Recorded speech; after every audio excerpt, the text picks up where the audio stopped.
Salut, je vous retrouve aujourd'hui pour vous proposer 3 recettes. Un granola aux graines très gourmand, une soupe bien chaude et réconfortante pour les longues soirées d'hiver façon harira, et enfin une galette aux légumes de saison vraiment délicieuse. Si le contenu de cette chaîne vous intéresse, je vous invite à vous abonner. Vous pouvez également me suivre sur les réseaux sociaux et toutes les recettes seront disponibles sur mon site ossidose.com. Je serai également vraiment très curieuse de connaître quels sont vos plats du moment. N'hésitez pas à me les partager en commentaire. Si jamais vous essayez une de ces recettes, s'il vous plaît, taguez-moi, ça me rendrait vraiment très heureuse.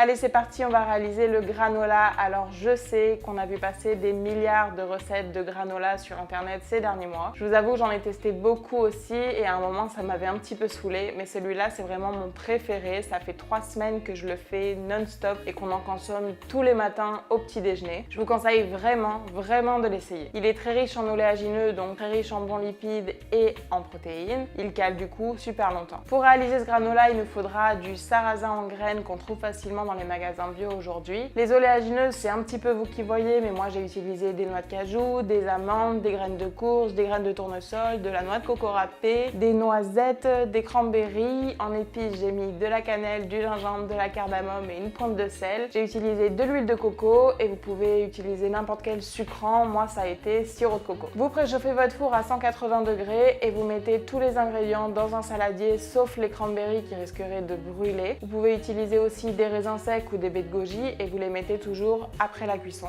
On ajoute les épices et on mélange bien pour homogénéiser le tout. On ajoute ensuite l'huile de coco et le sirop de coco et on enrobe bien tous les ingrédients. On étale sur une plaque de cuisson allant au four recouverte de papier sulfurisé et on peut enfourner pour environ 20 minutes à 180 degrés en remuant bien toutes les 5 minutes pour éviter que ça crame. À la sortie du four, on laisse refroidir et il va se former des gros amas. Vous pouvez décider de les laisser tels quels ou de les casser et vous pouvez également rajouter les cranberries, les baies de goji, les raisins secs, ce que vous avez choisi. Voilà, votre granola est prêt. Vous pouvez le conserver dans une boîte hermétique. Il se conserve très bien plusieurs jours dans un placard au sec. Perso, avec ces quantités, ça me dure à peu près 5 jours, sachant qu'on est 2 à en consommer tous les matins et parfois au goûter.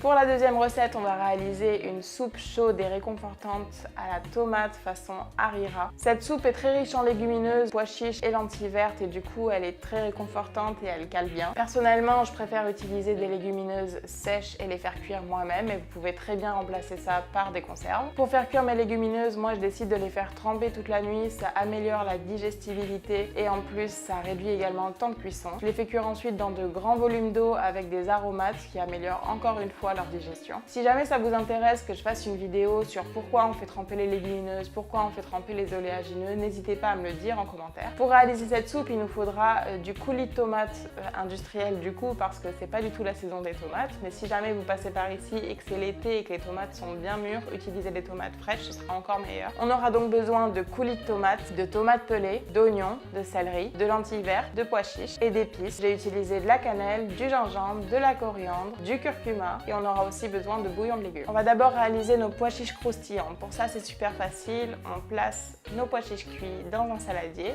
On ajoute les épices de notre choix. Pour moi, ce sera chili, curcuma, poivre, sel, levure diététique, un peu d'huile d'olive. On enrobe bien tous les pois chiches. On place les pois chiches sur une plaque de cuisson et on enfourne à 180-200 degrés pendant environ 45 minutes, 1 heure, ça dépend de votre four, jusqu'à ce qu'il soit bien croustillant. Je vous conseille vraiment de goûter. On passe à la réalisation de la soupe. Vous allez voir, c'est vraiment très rapide. On fait revenir les oignons et le céleri dans un peu d'huile d'olive. On ajoute les épices. On laisse revenir à peu près 5 minutes. Attention, ça va très vite accrocher, du coup je vous conseille d'utiliser un petit peu d'eau pour déglacer. On peut ajouter maintenant le coulis de tomates et les tomates pelées et on laisse mijoter à feu moyen à mi-couvert pendant environ 10 minutes. On ajoute maintenant nos lentilles vertes cuites et on laisse encore à peu près 10 minutes à mi-couvert. Voilà, c'est prêt. On le consomme chaud dans un bol. Pour moi, ce sera accompagné de croûtons, des pois chiches croustillants et un petit peu de persil et de coriandre ciselé. J'ai mangé ça 3 fois la semaine dernière et pour l'instant, je m'en suis toujours pas lassée. N'hésitez pas à me dire aussi quel est votre plat ou votre soupe préférée pour les soirées un petit peu froides d'hiver. On passe à la dernière recette, c'est la plus compliquée parce qu'il y a plusieurs préparations dissociées à réaliser, mais je vous assure que ça vaut vraiment le détour. On va réaliser notre pâte à tarte, pour ça on aura besoin de farine de petit épeautre, de quinoa, blanc, rouge, noir, comme vous voulez, mais qui sera cru. Également un petit peu de sel, de levure chimique, d'huile d'olive et d'eau. C'est super facile, dans un saladier on place tous les ingrédients sauf l'eau, on homogénéise et on ajoute ensuite l'eau. On laisse la pâte reposer pendant environ 2-3 heures au frigo pour qu'elle soit plus facile à étaler et qu'elle prenne bien en consistance. Ensuite, pour venir tartiner ma tarte, moi j'ai décidé de faire une préparation à base de noix de cajou, mais vous pouvez tout à fait utiliser du fromage blanc. Pour réaliser cette préparation, on aura besoin de noix de cajou, de ciboulettes ciselées, de vinaigre de cidre, de jus de citron, du sel et du poivre. Je viens faire tremper mes noix de cajou pendant environ 2 heures dans une eau froide et je viens ensuite les mixer avec le vinaigre, le citron, le sel, le poivre et un peu d'eau. Quand la préparation est prête et qu'elle est bien onctueuse, je peux venir ajouter ma ciboulette. On prépare maintenant les légumes.